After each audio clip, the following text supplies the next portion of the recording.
Hello aspirant, स्वागत है आपका मेरे यूट्यूब चैनल में।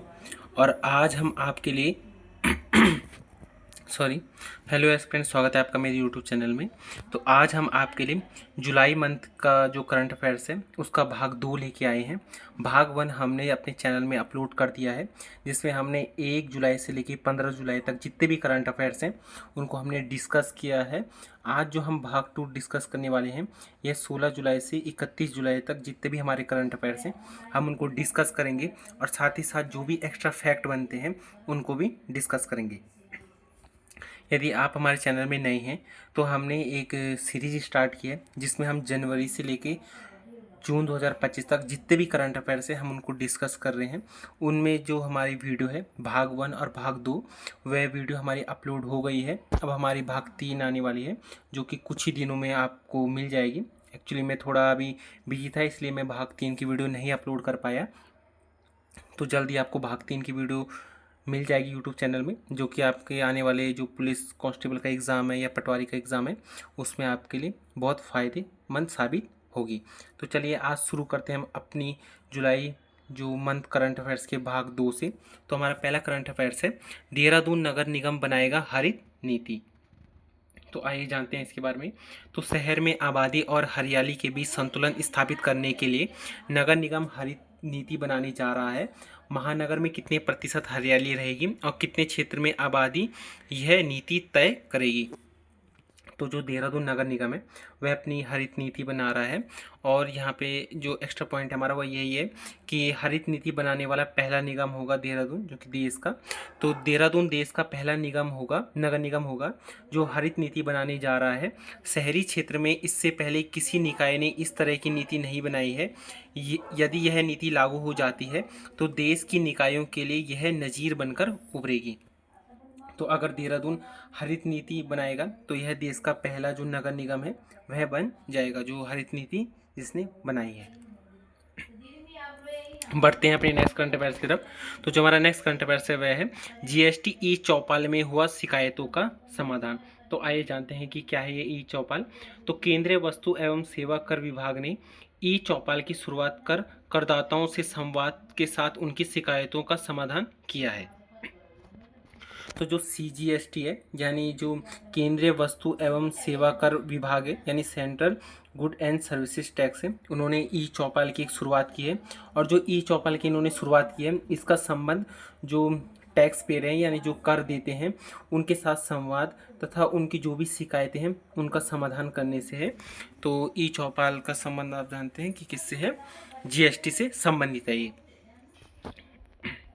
बढ़ते अपने नेक्स्ट करंट अफेयर्स की तरफ। तो जो हमारा नेक्स्ट करंट अफेयर्स है वह है जागेश्वर में बनेगा संस्कृति विश्वविद्यालय। तो आइए जानते हैं इसके बारे में। तो अल्मोड़ा में मुख्यमंत्री पुष्कर सिंह धामी ने कहा कि सरकार जागेश्वर में संस्कृति विश्वविद्यालय बनाने की योजना पर कार्य कर रही है। प्रथम चरण में भूमि आवंटन के साथ साथ निविदा लगाने का कार्य कर रही है। विश्वविद्यालय की स्थापना के बाद संस्कृति का संरक्षण होगा। सीएम ने ये बातें श्रावणी मेला के शुभारंभ के मौके पर वर्चुअली लोगों को संबोधित करते हुए कही। अल्मोड़ा जिले में पर्यटन गतिविधियों को बढ़ाने के लिए सरकार लगातार कार्य कर रही है। पीएम नरेंद्र मोदी के जागेश्वर धाम आने के बाद पर्यटकों की संख्या लगातार बढ़ रही है। तो जो जागेश्वर है जो कि अल्मोड़ा में स्थित है, तो वहाँ पे संस्कृति विश्वविद्यालय बनाने की योजना पर काम चल रहा है। तो यहाँ पे उसी के खिलाफ है।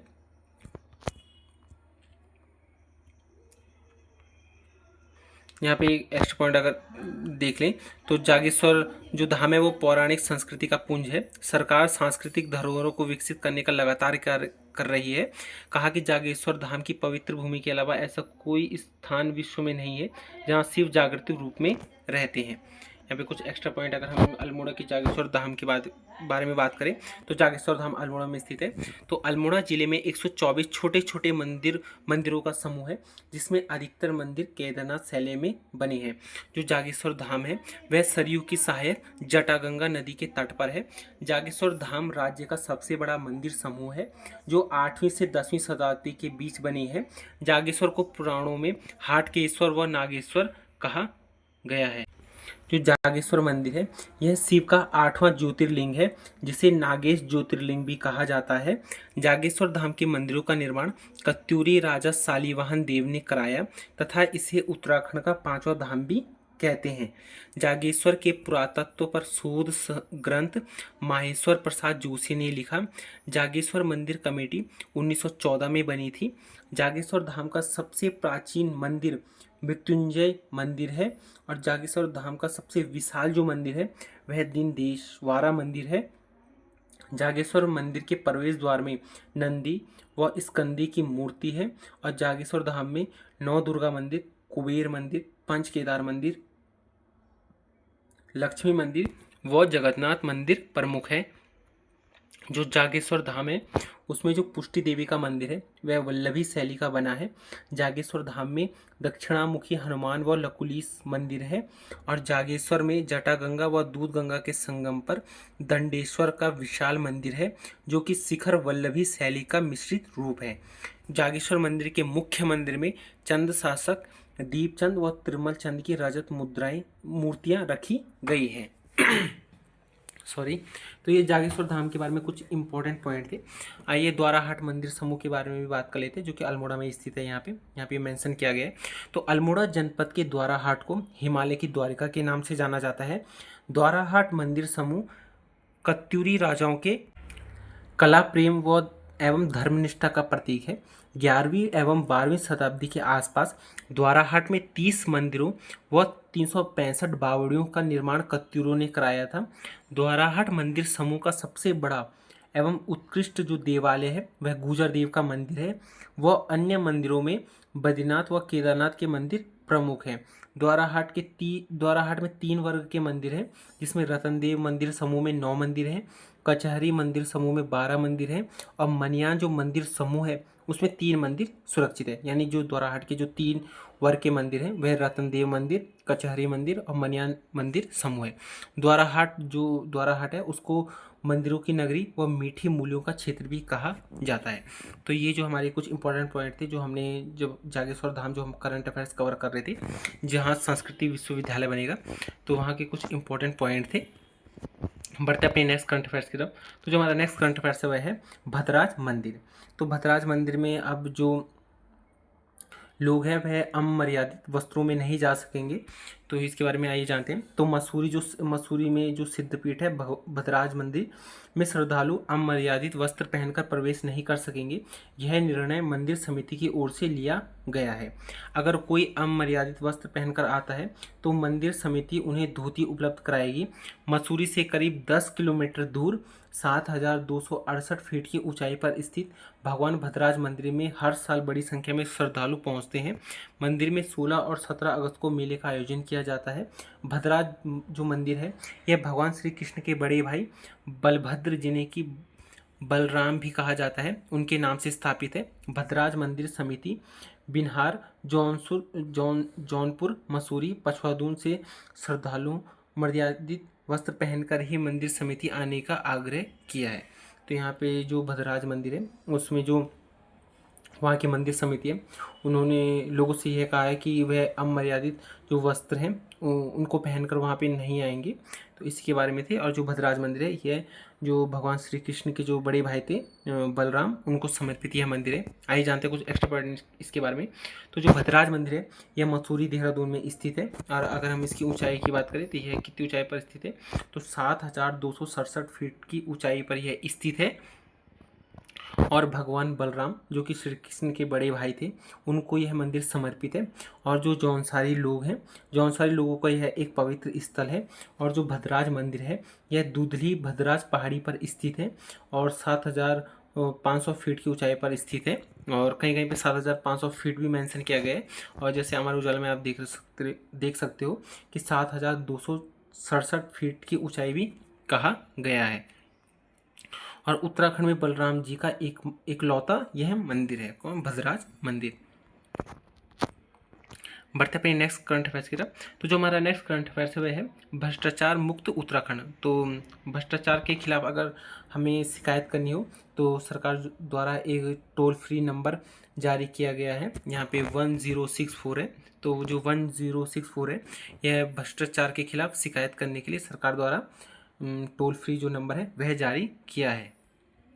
बढ़ते अपने नेक्स्ट करंट अफेयर्स की तरफ। तो जो हमारा नेक्स्ट करंट अफेयर्स है वह है स्वच्छता रैंकिंग में छा गए लाल कुआं रुद्रपुर मसूरी। तो आइए जानते हैं इसके बारे में। तो केंद्रीय आवासन और शहरी कार्य मंत्रालय की स्वच्छता रैंकिंग में इस बार लाल कुआं को राष्ट्रपति ने उभरते हुए स्वच्छ शहर के तौर पर पुरस्कृत किया है। रैंकिंग में रुद्रपुर और मसूरी ने भी शानदार प्रदर्शन किया है। पिछले वर्ष नगर निगम देहरादून व नगर पालिका मुनि की रेती को राष्ट्रपति ने सम्मानित किया था। इस बार नगर निगम की राष्ट्रीय रैंक तो 6 अंक सुधरी है, लेकिन राज्य रैंक पहले से 13वें स्थान पर आ गई है। मुनि की रेती और राज्य बैंक भी पहले से खिसककर 17वें स्थान पर आ गई है। डोर टू डोर कूड़ा एकत्रीकरण में प्रदर्शन पिछले साल के 69.76 से गिरकर 56.6% पर आ गया है। तो जो उत्तराखंड की जो शीर्ष अगर हम 20 शहर की बात करें रैंकिंग में, जिन्होंने की जो स्वच्छता रैंकिंग में उनमें एक स्थान प्राप्त किया है, तो सबसे पहले लाल कुआं जिन्होंने कि राज्य में पहली रैंक हासिल की है। और जो अगर नेशनल रैंक पूरे भारत की बात करें तो इसमें जो लाल कुआं है उसने 54 रैंक हासिल की है। दूसरे पे है रुद्रपुर और तीसरे पे है मसूरी जिन्होंने की रैंक हासिल की है राज्य में। बढ़ते पे नेक्स्ट करंट अफेयर्स की तरफ। तो जो हमारा नेक्स्ट करंट अफेयर्स है वह है 107 में से 27 निकायों की राष्ट्रीय रैंकिंग में हुआ सुधार। तो यहाँ पे तो अगर हम शहर की बात करें तो राज्य की जो लाल कुआं और ने जो पहली रैंक हासिल की है राज्य में, फिर दूसरा रुद्रपुर, तीसरा मसूरी। लेकिन अगर हम यहाँ पे जो गंगा टाउन की बात करें कि जो गंगा की सहायक जो नदियाँ हैं उनमें से जो सबसे अच्छी रैंक जिसने हासिल की है वह कौन है, तो आइए जानते हैं इसके बारे में। तो स्वच्छता सर्वेक्षण की रैंकिंग में राज्य के 107 में से 27 निकायों का प्रदर्शन राष्ट्रीय स्तर पर सुधरा है। गंगा घाटों के मामले में ऋषिकेश के गंगा घाट सबसे साफ पाए गए हैं। तो अगर हम गंगा घाट की बात करें तो उसमें जो ऋषिकेश है उसने जो है सबसे अच्छा जो है प्रदर्शन किया है। आइए जानते हैं इसके बारे में और। तो शहरी विकास विभाग की ओर से जारी आंकड़ों के मुताबिक पिछले वर्ष की तुलना में इस बार छोटे निकायों जैसे नगर पालिका और नगर पंचायतों ने खूब अंक कमाए हैं। उनकी रैंकिंग में भी 2800 से अधिक तक का सुधार दर्ज किया गया है। 50,000 से 3 लाख आबादी वर्ग में देखें तो रुद्रपुर की रैंकिंग में 349, डोईवाला की रैंकिंग में 1219, पिथौरागढ़ में 2434, कोटद्वार में 73, ऋषिकेश में 55 और रामनगर में 1913 का सुधार हुआ है। तो यहाँ पे केवल इतना ही याद रखिएगा कि जो गंगा टाउन है उसमें जो ऋषिकेश है उसने काफ़ी अच्छा प्रदर्शन किया है साफ़ सफाई के मामले में। और जो ऋषिकेश का जो गंगा घाट है वह सबसे साफ पाया गया है। अगर हम दूसरे की बात करें कि दूसरे में राज्य का कौन सा जो गंगा घाटों के मामले में सबसे ज़्यादा स्वच्छ पाया गया है तो वह है दूसरे में मुनि की रेती और तीसरे में है हरिद्वार।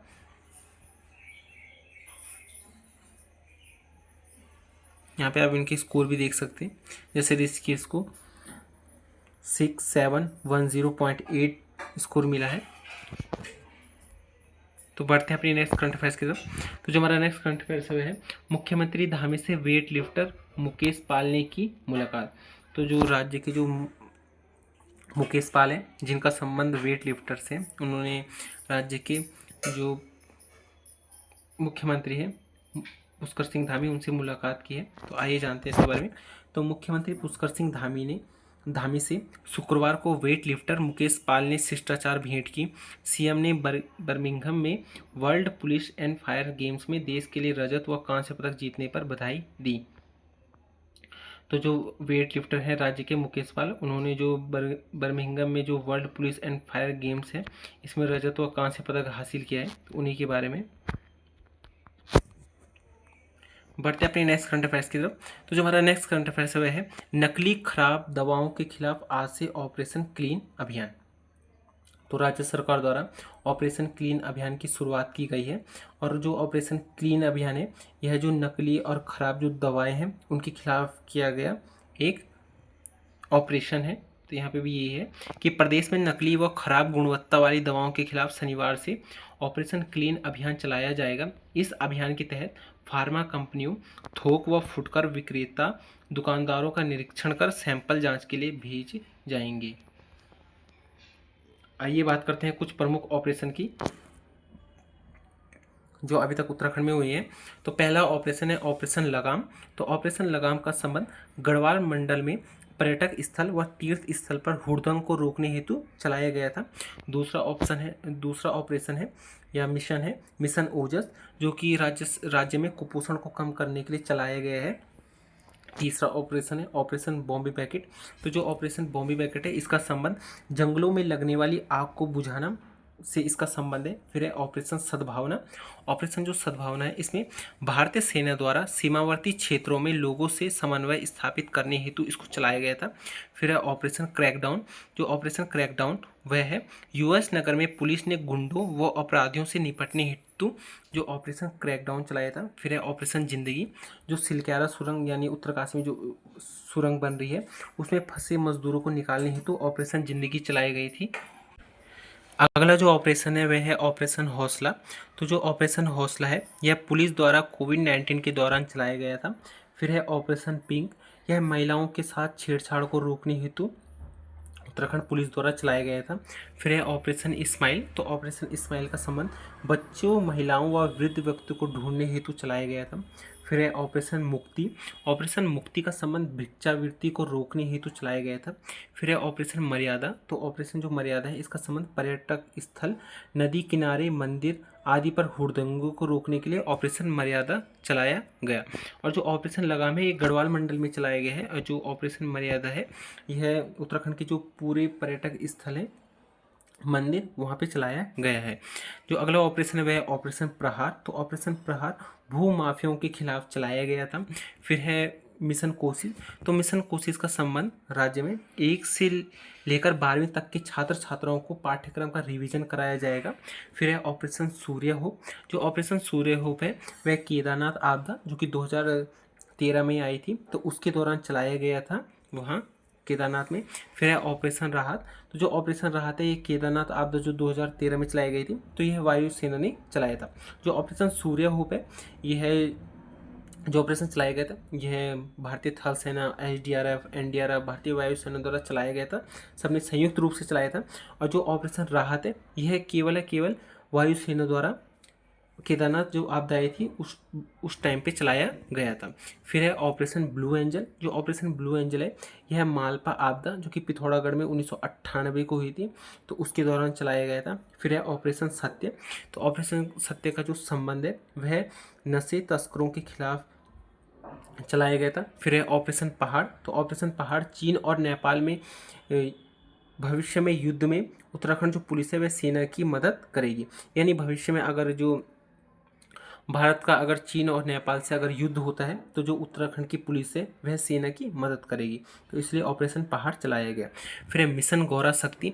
तो पुलिस बालिकाओं की आत्मरक्षा के लिए स्कूल और कॉलेजों में भी प्रशिक्षण शिविर लगाएगी। यानी जो मिशन गौरा शक्ति का संबंध है कि जो पुलिस है वह जो स्कूल में पढ़ रही जो बालिका हैं उनको आत्मरक्षा के लिए कुछ प्रशिक्षण देगी, कुछ उनको डिफेंस से रिलेटेड कुछ उनको इम्पोर्टेंट जो प्रशिक्षण तकनीक सिखाएगी। तो अगला जो हमारा ऑपरेशन है वह है ऑपरेशन कालनेमी। तो पुलिस जो ऑपरेशन कालनेमी है, पुलिस ढोंगी और फर्जी बाबाओं पर जो कार्रवाई करेगी। यानी आपने इस टाइम पे देखा भी होगा जो उत्तराखंड में जो कावड़ हो रही है, तो उसमें जो जितने भी ढोंगी और फर्जी जो बाबा हैं उनके खिलाफ पुलिस के द्वारा ऑपरेशन कालनेमी चलाया जा रहा है। बढ़ते अपने नेक्स्ट करंट अफेयर्स की तरफ।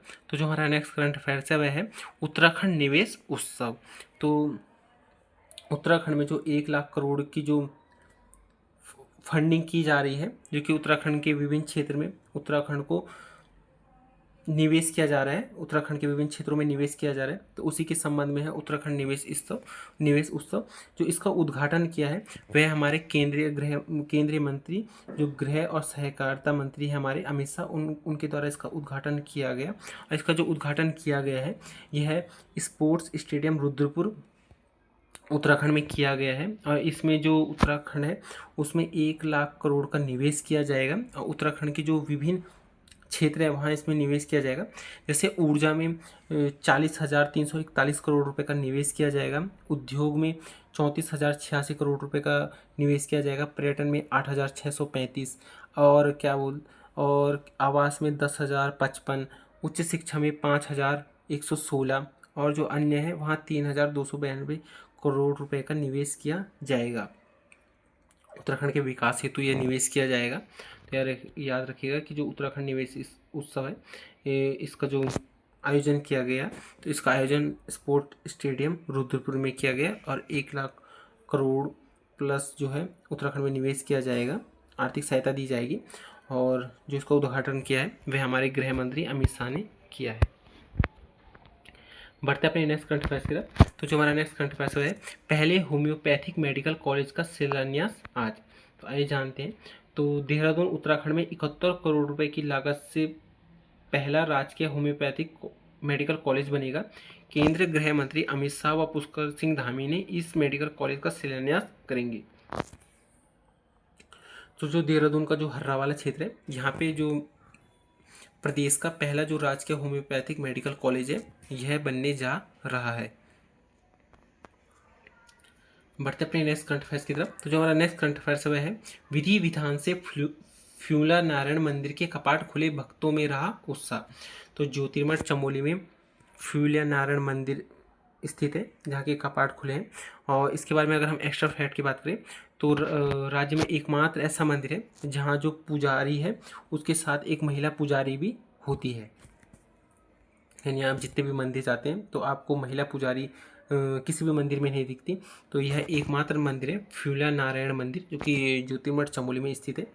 वहाँ जो पुरुष पुजारी है उसके साथ साथ महिला पुजारी भी यहाँ रहती है।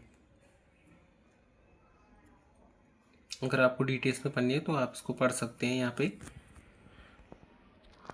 यहाँ पे उसी के बारे में चर्चा की गई है। हमने अभी ऊपर डिस्कस किया कि जो उत्तराखंड निवेश उत्सव है, अभी आप देख सकते हैं कि जो हमारे केंद्रीय गृह मंत्री है अमित शाह, उन्होंने इसका उद्घाटन किया है। अभी निवेश उत्सव के बारे में ही इम्पोर्टेंट पॉइंट है, तो आप इसको पॉज करके देख सकते हैं।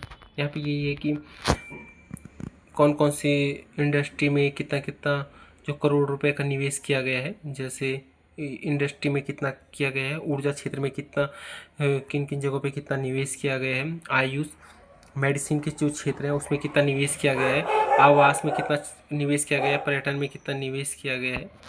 तो यहाँ पे केवल इतना ही पॉइंट है। बढ़ते हैं अपने नेक्स्ट करंट अफेयर्स की तरफ। तो जो हमारा नेक्स्ट करंट अफेयर्स है वह है पॉलीगोनम से जैव विविधता पर गहराया संकट। तो आइए जानते हैं इसके बारे में। तो भारत का हिमालय क्षेत्र जहां एक ओर से प्राकृतिक सुंदरता और जैव विविधता का प्रतीक है, वहीं अब एक नई पारिस्थितिकी संकट की गिरफ्त में आता दिख रहा है। गढ़वाल हिमालय में तेजी से फैल रही एक पौधे की प्रजाति पॉलीगोनम पॉलीस्टेचियम अब कोइनिजिया पॉलीस्टेचिया स्थानीय पारिस्थितिक और औषधीय वनस्पतियों के अस्तित्व के लिए गंभीर खतरा बनती जा रही है। तो यहाँ पे जो एक पौधे की जो प्रजाति है जिसका नाम पॉलीगोनम है वह तेजी से फैल रही है राज्य में, जिससे कि जो औषधि जो वनस्पति हैं, जो औषधि वाली वनस्पति है, उनके जो अस्तित्व है उसमें गंभीर जो संकट बना हुआ है। तो आइए जानते हैं इसके बारे में कि क्या है ये पॉलीगोनम। तो पॉलीगोनम पॉलीस्टेचियम यह एक पौधे की प्रजाति है। अगर हम इसके अन्य नाम की बात करें तो इसका अन्य नाम कोइनिजिया पॉलीस्टेचिया और अमीला या नटग्रास इसको कहा जाता है। और अगर हम इसकी बात करें तो फूलों की घाटी में भी ये काफ़ी मात्रा में फैल रही है, जिससे कि इसको फूलों की घाटी का दुश्मन भी कहा जाता है। बढ़ते अपने नेक्स्ट करंट अफेयर्स की तरफ। तो जो हमारा नेक्स्ट करंट अफेयर्स है वह है त्रियुगी नारायण वैदिक पर्यटन गाँव के रूप में होगा विकसित। तो जो रुद्रप्रयाग का जो त्रियुगी नारायण जो मंदिर है, जो कि शिव पार्वती का विवाह स्थल के रूप में भी जाना जाता है, उसको अब राज्य सरकार द्वारा वैदिक पर्यटन गांव के रूप में विकसित किया जाएगा। और अभी आपने हाल ही में देखा होगा कि राज्य सरकार द्वारा इसको वेडिंग डेस्टिनेशन भी बनाने की घोषणा हुई है। यहाँ पे मेंशन भी कर रहा है कि उन्होंने कहा कि त्रियुगी नारायण जो मंदिर है वह वेडिंग डेस्टिनेशन के रूप में उभर रहा है। तो आइए जानते हैं इसके बारे में कुछ एक्स्ट्रा पॉइंट। तो त्रियुगी नारायण मंदिर जो कि रुद्रप्रयाग में स्थित है, और रुद्रप्रयाग में यह यज्ञ पर्वत की ढाल पर स्थित है। और जो त्रियुगी नारायण मंदिर है, इस जो यह मंदिर है, इसको भगवान शिव एवं पार्वती का विवाह स्थल है माना जाता है। ये भगवान शिव और पार्वती का विवाह स्थल इसको माना जाता है। और जो यहाँ मूर्ति है, यहाँ भगवान विष्णु की मूर्ति है। बढ़ते हैं अपने नेक्स्ट करंट अफेयर्स की तरफ। तो जो हमारा नेक्स्ट करंट अफेयर्स है वह है कोठरी में कैद से छूटेंगी कत्यूरों की कलाकृतियाँ। तो गरुड़ बागेश्वर कभी सिक्किम से लेकर काबू तक लोहा मनवाने वाले कत्यूरी राजाओं की विरासत पिछले 51 साल से कोठरी में कैद है। इस वंश की राजधानी रहे बैजनाथ के ऐतिहासिक मंदिर समूह की 128 दुर्लभ मूर्तियों का वनवास खत्म होने वाला है। एक संग्रहालय बनाकर इनको देश दुनिया के सैलानियों और आम लोगों के देखने के लिए उपलब्ध कराया जाएगा।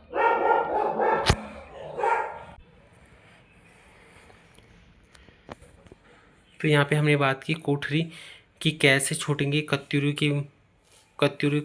की कलाकृतियाँ। तो जो बागेश्वर में जो गरुड़ तहसील है, उसमें जो कत्यूरों की जो कलाकृतियाँ हैं, जो मूर्तियाँ हैं, उनको राज्य सरकार द्वारा वहीं पर एक संग्रहालय बनाया जाएगा। और उसमें जो कत्यूरी काल में जो 128 जो दुर्लभ मूर्तियाँ हैं, जिनको कि एक कमरे में बंद करके रखा गया है, उनको उस संग्रहालय में लगाया जाएगा, ताकि लोग भविष्य में लोग जो कत्यूरी काल है उनसे परिचित हो सके और उसके बारे में जानकारी ले सके। बढ़ते हैं अपने नेक्स्ट करंट अफेयर्स की तरफ। तो जो हमारा नेक्स्ट करंट अफेयर्स है वह है बागनाथ मंदिर में नवंबर तक बन जाएगा संग्रहालय। तो आइए जानते हैं इसके बारे में। तो बागेश्वर में जो बागनाथ मंदिर परिसर है, उसके एक कमरे में बंद मूर्तियों के लिए 66.90 लाख रुपए की लागत से वातानुकूलित संग्रहालय नवंबर तक तैयार हो जाएगा। इसके बाद लोग उनके दर्शन कर सकेंगे। तो जो बागनाथ मंदिर है, जो कि बागेश्वर में स्थित है, तो वहीं पे एक संग्रहालय बनाया जाएगा, जिससे कि जो बागनाथ परिसर में जो कमरे में के अंदर जो रखी जो मूर्तियाँ हैं, उनको उस संग्रहालय में लगाया जाएगा। तो आइए जानते हैं यहाँ पे बागनाथ मंदिर के बारे में। तो जो बागनाथ मंदिर है, यह बागेश्वर में स्थित है, और जो इसका निर्माण है, यह 7वीं सदी इसका निर्माण 7वीं शताब्दी में हुआ था। मंदिर का जो निर्माण है, यह चंद वंश के राजा लक्ष्मी चंद ने करवाया था। और जो यह बागनाथ मंदिर है, यह भगवान शिव को समर्पित है। और बागनाथ मंदिर के ही पास में सरयू प्लस गोमती नदी का संगम होता है। बढ़ते अपने नेक्स्ट करंट अफेयर्स की तरफ। जो हमारा नेक्स्ट करंट अफेयर्स है वह है शहादत दिवस पर आम लोगों के लिए खुलेगी जेल। तो आइए जानते हैं इसके बारे में। तो नई टिहरी में टिहरी जन क्रांति के नायक सिरदेव सुमन की शहादत दिवस पर आज शुक्रवार को नई टिहरी जिला कारागार आम लोगों के लिए 10 से 1 बजे तक खुला रहेगा। कारागार के पास बनाए गए सुमन कक्ष में लोग उनकी मूर्ति पर पुष्प अर्पित करने के साथ पीढ़ियों के भी दर्शन कर सकेंगे।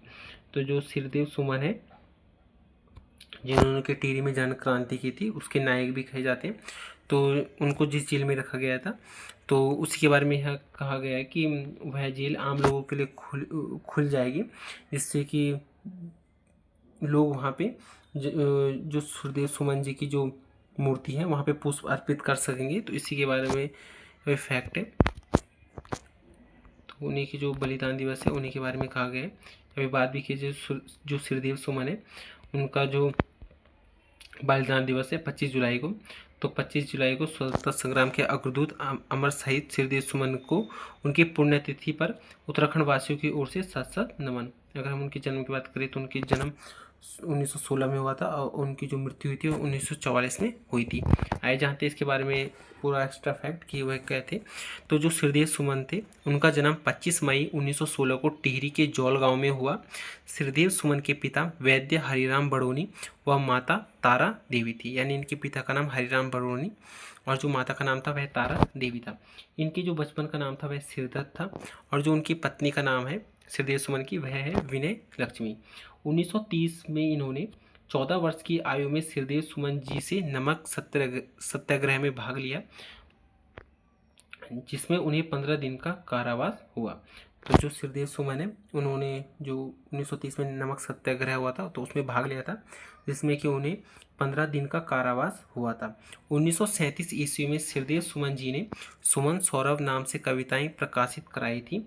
श्रीदेव सुमन के प्रयासों से 23 जनवरी 1939 ईस्वी को देहरादून में टिहरी राज्य प्रजामंडल की स्थापना हुई। जवाहरलाल नेहरू ने टिहरी रियासत के लिए कहा था कि टिहरी राज्य के कैद खाने दुनिया भर में मशहूर होंगे, परंतु इससे दुनिया में रियासत की कोई इज्जत नहीं बढ़ सकती। तो यह किसने कहा था? जवाहरलाल नेहरू ने। 21 फरवरी 1944 में श्रीदेव सुमन पर राजद्रोह का मुकदमा चला। 29 फरवरी 1944 ईस्वी में सुमन जी ने जेल कर्मियों के बुरे आचरण के कारण अनशन शुरू किया एवं अपनी 3 मांगों को रखा, जिनमें पहली मांग प्रजामंडल को मान्यता दी जाए, दूसरी मांग मुझे पत्र व्यवहार करने की स्वतंत्रता दी जाए, तथा जो तीसरी मांग थी वह मेरे विरुद्ध झूठे मुकदमों की अपील राजा स्वयं सुने। इसके लिए उन्होंने 29 फरवरी 1944 को एक आमरण अनशन शुरू कर दिया था। श्रीदेव सुमन जी का कहना था कि मेरी मांगों का 15 दिन के अंदर जवाब न मिलने पर मैं आमरण अनशन शुरू कर दूंगा, जिसके बाद 3 मई 1944 को उन्होंने आमरण अनशन शुरू कर दिया था। जो श्रीदेव सुमन थे, उन्होंने कहा था कि अगर जो मेरी मांग है उनका अगर 15 दिनों के अंदर जवाब नहीं आता तो मैं आमरण अनशन शुरू कर दूंगा। अब 15 दिनों के अंदर अगर जब उनका जवाब नहीं आया, उन्हें जवाब नहीं मिला, तो 3 मई 1944 को उन्होंने आमरण अनशन शुरू कर दिया था। शेखर जो पाठक थे, शेखर पाठक ने श्रीदेव सुमन जी की भूख हड़ताल को ऐतिहासिक अनशन की संज्ञा दी। श्रीदेव सुमन जी ने लगभग 209 दिन टिहरी जेल में बिताए और जेल में उनका कथन था, तुम मुझे तोड़ सकते हो, मोड़ नहीं सकते। तो यह किसका कथन था? श्रीदेव सुमन जी का। 25 जुलाई 1944 को 84 दिनों की भूख हड़ताल के बाद श्रीदेव सुमन जी की मृत्यु हो गई। और जो प्रथम श्रीदेव सुमन स्मृति दिवस है वह 25 जुलाई 1946 को मनाया गया। तो 84 दिन के बाद उनकी जो श्रीदेव सुमन जी है उनकी मृत्यु हो गई थी। तो उनकी जो मृत्यु थी वह 25 जुलाई को हुई थी। बढ़ते अपने नेक्स्ट करंट अफेयर्स की तरफ। तो जो हमारा नेक्स्ट करंट अफेयर्स है, अब परमवीर चक्र विजेताओं को मिले 1.5 करोड़ की अनुदान राशि। तो राज्य में जो भी परमवीर चक्र विजेता है उनको अब राज्य सरकार द्वारा 1.5 करोड़ की राशि मिलेंगी। तो उसी से संबंधित है यहाँ पे परमवीर चक्र से संबंधित एक जो हमारे सेना में जो हमारे कैप्टन थे उन्हीं के बारे में, सोमनाथ शर्मा। तो यहाँ पे जो मेजर थे सोमनाथ शर्मा, तो उन्हीं के बारे में अगर हम कुछ एक्स्ट्रा पॉइंट की बात करें तो सोमनाथ शर्मा कुमाऊं रेजिमेंट की 4वीं बटालियन के डेल्टा कंपनी के कमांडर थे। 4 कुमाऊं रेजिमेंट के मेजर सोमनाथ शर्मा जी को मरणोपरांत भारत के सर्वोच्च रक्षा सम्मान परमवीर चक्र से 1947 ईस्वी में सम्मानित किया गया। भारत विभाजन के समय जम्मू कश्मीर में श्रीनगर शहर एवं हवाई अड्डा बचाने के लिए सोमनाथ शर्मा जी को परमवीर चक्र सम्मान दिया गया था। ये प्रथम भारतीय सैनिक थे जिन्हें वीरता के लिए परमवीर चक्र सम्मान मिला। तो जो राज्य के जो मेजर सोमनाथ शर्मा जी थे जिनका संबंध कुमाऊं रेजिमेंट की 4थी बटालियन से था, उनको 1947 में परमवीर चक्र मिला। और यह देश के पहले ऐसे सैनिक हैं जिनको परमवीर चक्र से सम्मानित किया गया है। और इनको किस लिए दिया गया था? क्योंकि जम्मू कश्मीर और श्रीनगर जो शहर है उसमें जो हवाई अड्डे को बचाने के लिए इनको परमवीर चक्र मिला है। और हाल ही में राज्य सरकार द्वारा जो परमवीर चक्र जो विजेता है उनको अब कितनी जो अनुदान राशि मिलेगी? तो उनको 1.5 करोड़ अनुदान राशि मिलेगी। पहले ये राशि 50 लाख रुपए की थी, लेकिन राज्य के मुख्यमंत्री हैं उन्होंने इसको बढ़ाकर 1.5 करोड़ रुपए कर दिया है। बढ़ते अपने नेक्स्ट करंट अफेयर्स की तरफ। तो जो हमारा नेक्स्ट करंट अफेयर्स है, प्रोफेसर उमा इग्नू की पहली महिला कुलपति है। तो यहाँ पे इतना ज़्यादा इंपॉर्टेंट नहीं है, तो यहाँ पे केवल इतना याद रखिएगा कि जो प्रोफेसर उमा है वह Kanjilal Indira Gandhi national open university की पहली महिला कुलपति बनाई गई है। बढ़ते अपने नेक्स्ट करंट अफेयर्स की, तो जो हमारा नेक्स्ट करंट अफेयर्स है वह है वन और पर्यावरण संरक्षण में उत्कृष्ट काम करने वालों को मिलेगा जिम कॉर्बेट अवार्ड।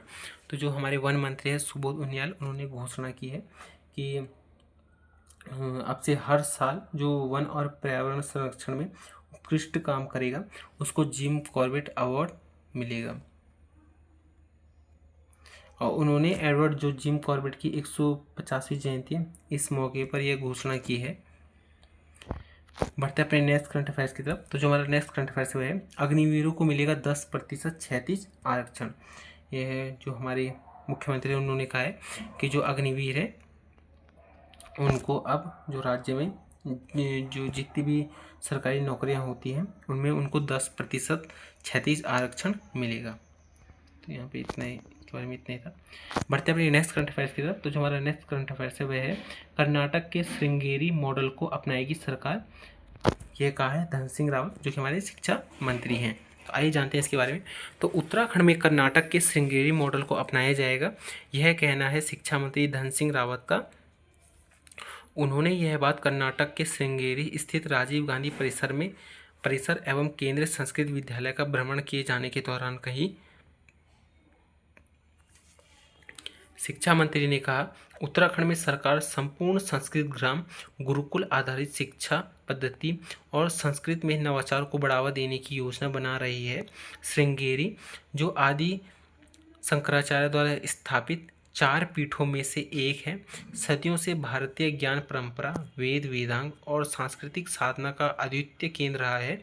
यहीं स्थित राजीव गांधी परिसर केंद्रीय संस्कृत विश्वविद्यालय पारंपरिक गुरुकुल पद्धति और आधुनिक शैक्षणिक तकनीकों के समन्वय से संस्कृत शिक्षा का जीवंत उदाहरण प्रस्तुत करती है।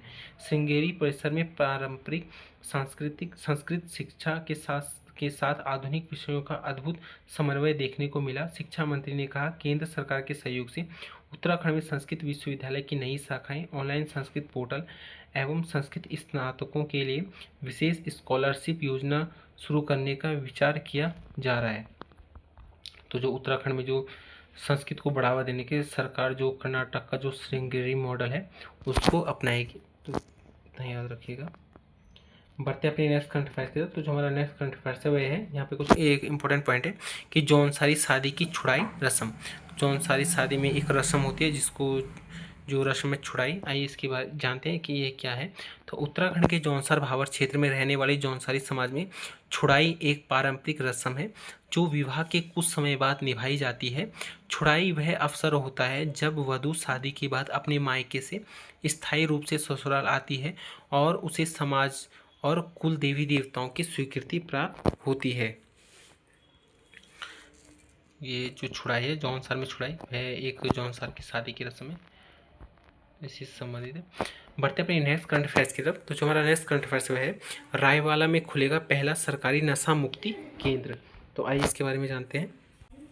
तो नशा मुक्ति केंद्रों में बढ़ती वारदातों के बाद अब देहरादून के रायवाला में पहला सरकारी नशा मुक्ति केंद्र खुलने जा रहा है। इस नशा मुक्ति केंद्र में 30 बेड होंगे।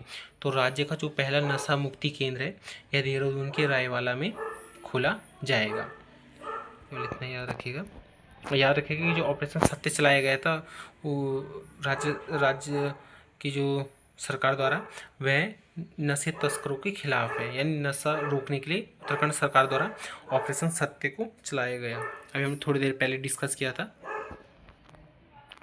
यहाँ पे हमने इस करंट अफेयर्स को भी ऊपर ही डिस्कस कर लिया था कि जो परमवीर चक्र जो विजेता है उनको अब 50 लाख की जगह 1.5 करोड़ रुपए मिलेंगे। उनको अनुदान राशि 1.5 करोड़ रुपए मिलेगी। बढ़ते अपने नेक्स्ट करंट अफेयर्स की तरफ, तो जो हमारा नेक्स्ट करंट अफेयर्स है 3 जिलों में नशा मुक्ति केंद्रों का किया निरीक्षण। तो आइए जानते हैं इसके बारे में।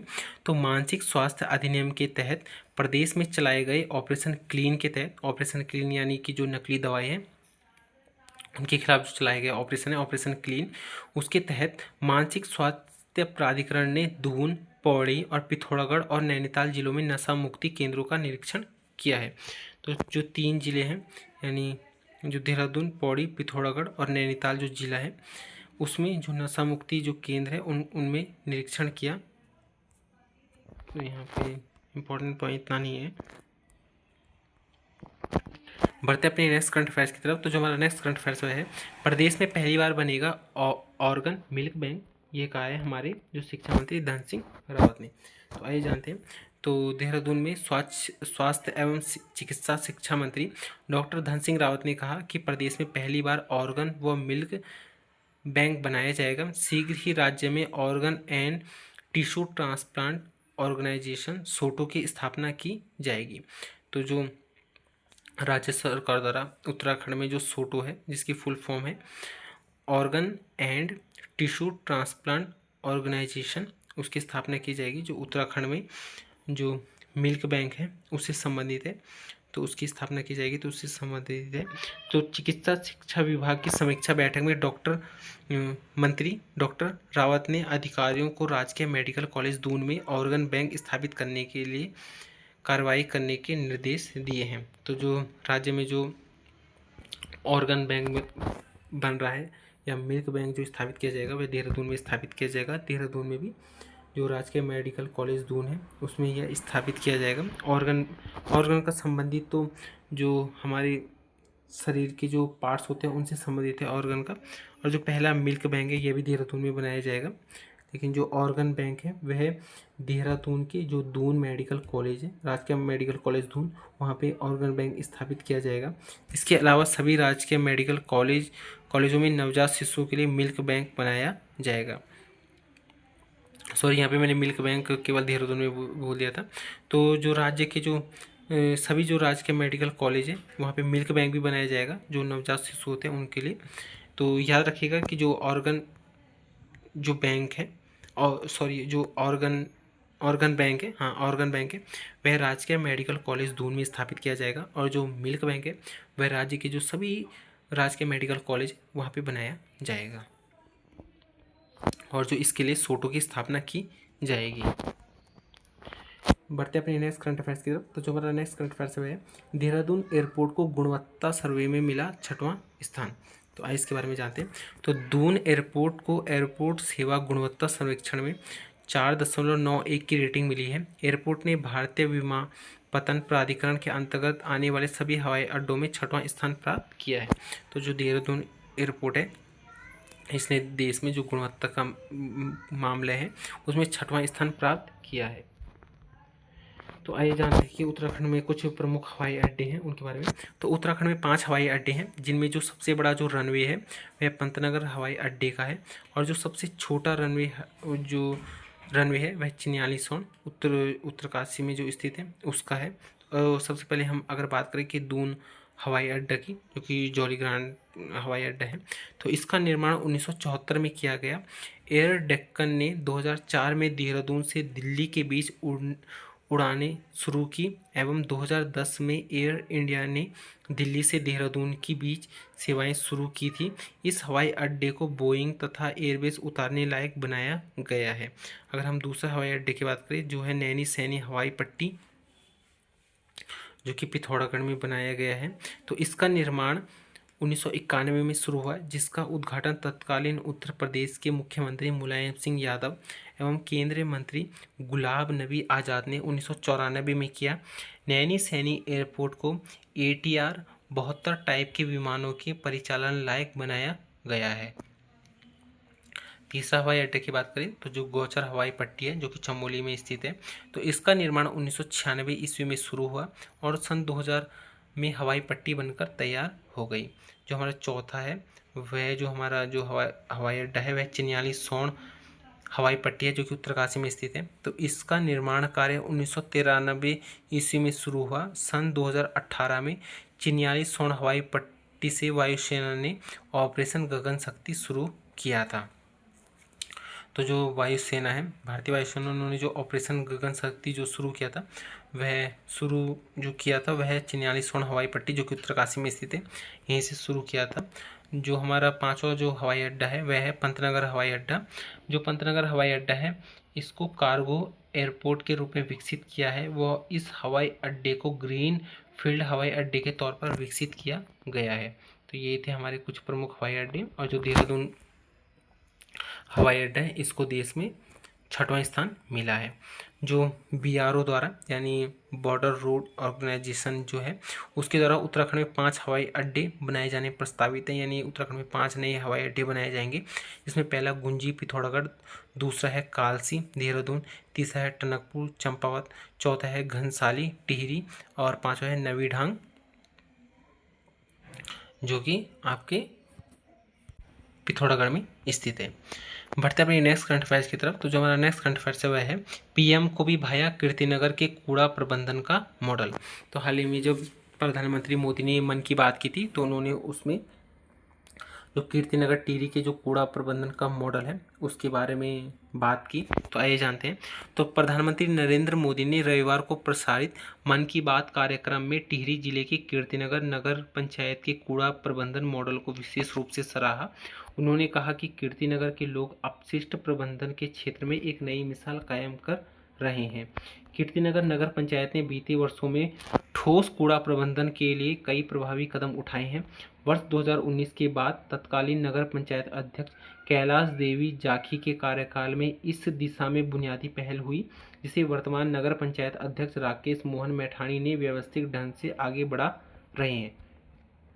जो कैलाश जो देवी जाखी है इनके कार्यकाल में जो कूड़ा प्रबंधन का जो मॉडल है वह शुरुआत हुई थी, जिसको कि PM मोदी ने भी अपने मन की बात कार्यक्रम में इसको विशेष रूप से सराहा है। इसके बारे में अपने ऊपर ही डिस्कस कर लेते हैं कि जो उत्तराखंड में जो नकली दवाओं के खिलाफ जो ऑपरेशन चलाया गया है वह ऑपरेशन क्लीन है। बढ़ते अपनी नेक्स्ट करंट अफेयर्स की तरफ। तो जो हमारा नेक्स्ट करंट अफेयर्स है वह है हाउस ऑफ हिमालयाज ब्रांड उत्पादों ने बनाई पहचान, 2.1 करोड़ की बिक्री। तो आइए जानते हैं इसके बारे में। तो हाउस ऑफ हिमालयस ब्रांड के उत्पाद अपनी पहचान बना रहे हैं। अब तक ब्रांड के माध्यम से 2.1 करोड़ के उत्पादों की बिक्री हुई है।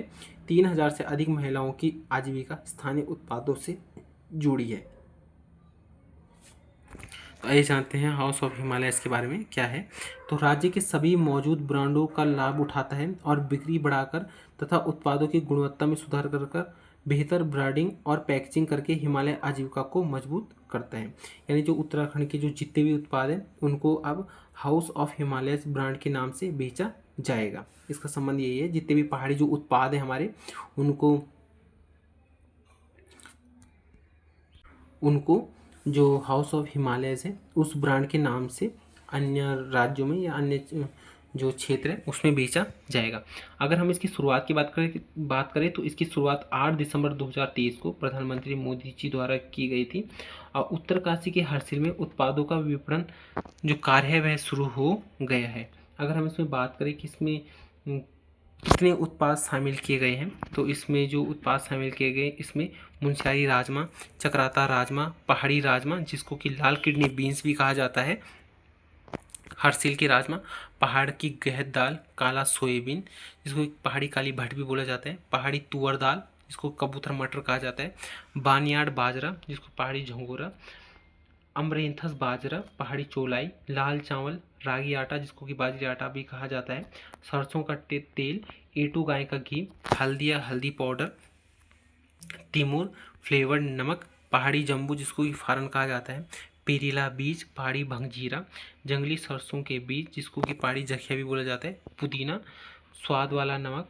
रागी बिस्कुट, बानियाड़ बाजरा बिस्कुट, रेडोड्रोन चाय जिसको जंगली बुरांस चाय भी कहा जाता है, पहाड़ी काढ़ा, जंगली बिच्छू घास चाय, जंगली वन शहद, हिमालय टी टाइम गिफ्ट, प्रमाणिक हिमालय उपहार बॉक्स, हिमालयन मिश्रित हर्बल इन्फ्यूजन और शहद संग्रह बॉक्स, हिमालयन नेचर का अमृत संग्रह बॉक्स, हिमालयन हेरिटेज नमक और मसाला संग्रह बॉक्स, रेडोड्रोन के साथ बटर टी साबुन जिसको कि चूरा ऑयल साबुन भी कहा जाता है, खुबानी तेल, हल्दी के साथ बटर ट्री साबुन, बिछुआ और वुडास के साथ बटर ट्री साबुन और बटर ट्री साबुन तुलसी के साथ, टिमरू टी, हिमालयन परफ्यूम, हिमालयन टोपी, मेरिनो वूल और टसर सिल्क स्टॉल जो कि इसमें जो ये उत्पाद हैं इनको हाउस ऑफ हिमालयस ब्रांड के नाम से बेचा जाता है।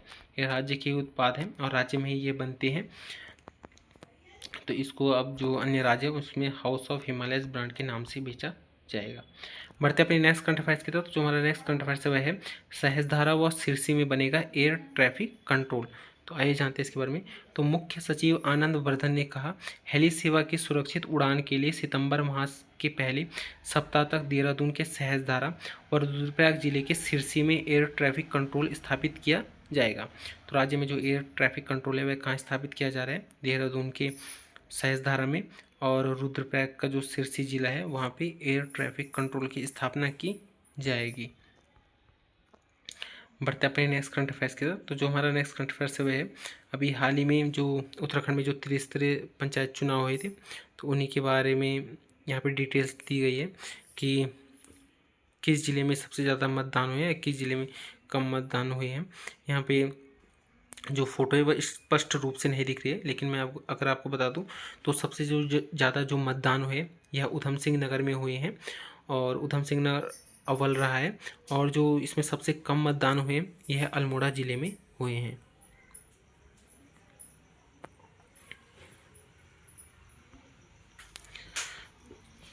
यहाँ पे बात करें तो नेक्स्ट करंट अफेयर्स की, तो 6 साल बाद फिर मतदान का आंकड़ा बराबर। तो आइए जानते हैं कि इस बार जो वोटिंग प्रतिशत है वह कितनी रही है। तो प्रदेश में त्रिस्तरीय पंचायत चुनाव के दोनों चरणों में 6 साल बाद फिर मतदान का आंकड़ा पहले जैसा ही रहा। राज्य निर्वाचन आयोग के मुताबिक इस बार 69.16% मतदान हुआ। तो इस बार जो त्रिस्तरीय जो चुनाव का जो वोटिंग प्रतिशत है वह 69.16 रहा है, जो कि 2019 के चुनाव में 69.59% मतदान दर्ज किया गया था। यानी आसपास ही रहा है, पॉइंट का ही फर्क रहा है। तो जो इस बार का याद रखिएगा आप डाटा कि इस बार जो त्रिस्तरीय जो पंचायत चुनाव हुए थे तो उसमें जो वोटिंग प्रतिशत है यह 69.16% है। और इसमें जो दो चरण में जो मतदान हुआ था तो उसमें जो सबसे ज़्यादा जो मतदान हुआ है वो उधम सिंह नगर में हुआ है, और सबसे कम मतदान अल्मोड़ा ज़िले में हुआ है। बढ़ते अपने नेक्स्ट करंट अफेयर्स की तरफ। तो जो हमारा नेक्स्ट करंट अफेयर्स है, नई शिक्षा नीति को लागू करने वाला उत्तराखंड देश का पहला राज्य। तो जो नई शिक्षा नीति आई थी 2020 की, उसको लागू करने वाला उत्तराखंड देश का पहला राज्य है। तो इसी के बारे में यहाँ पे चर्चा की गई है। तो मुख्यमंत्री पुष्कर सिंह धामी ने कहा कि नई शिक्षा नीति लागू करने वाला उत्तराखंड देश का पहला राज्य है। प्रधानमंत्री नरेंद्र मोदी ने वर्ष 2020 में नई शिक्षा नीति के माध्यम से देश की शिक्षा व्यवस्था में व्यापक स्तर पर सुधार लाने की दिशा में ऐतिहासिक कदम उठाया है, और जो उत्तराखंड राज्य है यह देश का प्रथम राज्य है। बढ़ते अपने नेक्स्ट करंट अफेयर्स की तरफ। तो जो हमारा नेक्स्ट करंट अफेयर्स है, वर्ल्ड चैंपियन में उत्तराखंड के वुशु खिलाड़ी दिखाएंगे दम। तो यहाँ पे उत्तराखंड के कुछ जो प्रमुख खिलाड़ी हैं वुशु, उनके बारे में कहा गया है। तो वुशु एशियन वर्ल्ड चैंपियनशिप के लिए उत्तराखंड के 3 खिलाड़ियों का चयन हुआ है। चयनित खिलाड़ी हर्षित शर्मा, जैसे आप यहाँ पे फोटो में देख सकते हैं, रोहित कुमार यादव और मौलिकता विदेश में देश का प्रतिनिधित्व करेंगे। तो जो उत्तराखंड के जो 3 खिलाड़ी हैं, हर्षित शर्मा, रोहित कुमार यादव और जो मौलिकता है, इनका उत्तराखंड जो वुशु एशियन वर्ल्ड चैंपियनशिप है उनके लिए इनका चयन हुआ है। उसके बारे में यहाँ पे बात की गई है। और जो अंशिका है उनका जो हॉकी जूनियर चैंपियनशिप में चयन हुआ है। तो यहाँ पे आप अंशिका देख सकते हैं, जो कि उत्तराखंड का जो इस बार 38वें राष्ट्रीय खेलों के लिए जो बनाया गया मस्कट था मोनाल, उसके साथ उनकी यहाँ पे तस्वीर है। जो अंशिका है इनका संबंध हॉकी से संबंधित है। बढ़ते अपने नेक्स्ट करंट अफेयर्स की तरफ। तो जो हमारा नेक्स्ट करंट अफेयर्स है, लैंसडॉन छावनी उत्तराखंड में प्रथम, देश में 17वें स्थान। तो आइए जानते हैं लैंसडॉन छावनी के बारे में। तो राष्ट्रीय स्वच्छता सर्वेक्षण 2024 के परिणामों में लैंसडॉन छावनी ने शानदार प्रदर्शन किया है। यानी कि जो देश भर में जितनी भी छावनी है सेनाओं से संबंधित, उसमें जो लैंसडॉन छावनी है उसने शानदार प्रदर्शन किया है। और राज्य में कुल 9 छावनी है, तो 9 छावनी में राज्य में इसने प्रथम स्थान हासिल किया है। और अगर हम देश की बात करें कि देश में जो जितनी भी छावनी है तो उसमें लैंसडॉन ने 17वां स्थान प्राप्त किया है। तो यहीं पे बात की जा रही है कि इसे उत्तराखंड की 9 छावनियों में पहला स्थान हासिल हुआ है, जबकि देश भर की 62 छावनियों में इसे 17वां स्थान मिला है। आइए जान लेते हैं जो उत्तराखंड की जो 9 छावनी है किसकी स्थापना कब कब हुई है। तो सबसे पहले जो अल्मोड़ा छावनी है जो कि अल्मोड़ा में स्थित है, इसकी स्थापना अप्रैल 2015 में हुई। दूसरी छावनी है देहरादून छावनी, जिसकी स्थापना 1913 में हुई और यह देहरादून में स्थित है। तीसरी है लंढौर छावनी, जिसकी स्थापना 1872 ईस्वी में हुई और यह मसूरी देहरादून में स्थित है। फिर है नैनीताल छावनी, जिसकी स्थापना 1878 में हुई। फिर है रुड़की छावनी, जिसकी स्थापना 1853 ईस्वी में हुई और यह हरिद्वार में स्थित है। फिर है चक्राता छावनी, जिसकी स्थापना 1869 ईस्वी में हुई, जो कि देहरादून में स्थित है। फिर है रानीखेत छावनी, इसकी स्थापना भी 1869 ईस्वी में हुई है और यह अल्मोड़ा में स्थित है। फिर है लैंसडाउन छावनी, जिसको कि अभी हाल ही में जो 7वीं रैंक मिली है पूरे देश में सैन्य छावनियों में स्वच्छता के मामले में, तो उसकी स्थापना 1887 ईस्वी में हुई है और यह पौड़ी में स्थित है। और फिर है क्लेमेंट टाउन छावनी, जिसकी स्थापना 1941 में हुई है और यह देहरादून में स्थित है। आइए बात करते हैं लैंसडाउन छावनी के बारे में कुछ एक्स्ट्रा फैक्ट की। तो लैंसडाउन छावनी जैसे कि हमने अभी बात की कि जो इसकी स्थापना हुई है वह 4 नवंबर 1887 को हुई है और कर्नल मेनवरिंग के नेतृत्व में इसकी स्थापना हुई। और गढ़वाल राइफल्स का अगर हम हेडक्वार्टर की बात करें तो वह भी लैंसडाउन में स्थित है। और जो कालू डांडा है वह लैंसडाउन का पुराना नाम है। और जो कालू डांडा है जो इसका नाम जो लैंसडाउन पड़ा वह 21 सितंबर 1890 को पड़ा। अगर हम दरबान सिंह नेगी संग्रहालय की बात करें जो कि 1983 में जिसकी स्थापना हुई थी, यह लैंसडाउन में स्थित है और यह चमोली जिले से संबंधित है। अगर हम भूला ताल की बात करें तो भूला ताल लैंसडाउन में स्थित है। और अगर हम इलेक्ट्रॉनिक लिमिटेड की बात करें तो यह भी लैंसडाउन में स्थित है। तो ये थे हमारे जुलाई मंथ के करंट अफेयर्स का भाग 2 की वीडियो, जिसमें हमने जो 16 जुलाई से 31 जुलाई तक जितने भी करंट अफेयर्स हैं उसको हमने डिस्कस किया और साथ ही साथ जो भी एक्स्ट्रा फैक्ट है उनको भी हमने डिस्कस किया। आई होप आपको वीडियो पसंद आई हो। अगर पसंद आई हो तो लाइक शेयर एंड सब्सक्राइब जरूर कीजिएगा, जिससे कि जो आने वाली नई वीडियो है उसकी नोटिफिकेशन आपको मिल सके। और जल्दी हम जो हमारी जो सीरीज़ हमने स्टार्ट की थी जनवरी 2025 से लेकर जून 2025 तक की जो भी करंट अफेयर्स है उसका जो भाग 1 और भाग जो 2 है उसकी वीडियो हमने चैनल में ऑलरेडी अपलोड कर दी है। अब भाग 3 आपको कुछ दिनों बाद अपलोड मिल जाएगी, जिससे कि जो आपका जनवरी मंथ से लेकर जून मंथ का जितना भी करंट अफेयर्स है वो पूरा कवर हो जाएगा। और साथ ही साथ उसमें कुछ नए एक्स्ट्रा पॉइंट है जो कि आपके एग्ज़ाम के लिए काफ़ी ज़्यादा महत्वपूर्ण है और आपको उनसे कुछ नया सीखने को मिलेगा। तो ये थे हमारे जुलाई मंथ के करंट अफेयर्स की भाग 2 की वीडियो, जिसमें हमने जुलाई मंथ का जो 16 जुलाई से 31 जुलाई तक जितने भी करंट अफेयर्स हैं उनको कंप्लीट किया। तो मिलते हैं आपको अपनी नेक्स्ट वीडियो में। अगर आपको अपडेट रहना है तो चैनल को सब्सक्राइब जरूर कीजिएगा। अब जो आपकी अगली वीडियो है वो आपकी अगस्त की आएगी, जिसमें हम 1 अगस्त से लेकर 15 अगस्त तक या 1 अगस्त से लेकर 10 अगस्त तक जो भी वीडियो होगी वो चैनल में अपलोड कर दी जाएगी। तो तब तक के लिए जय हिंद।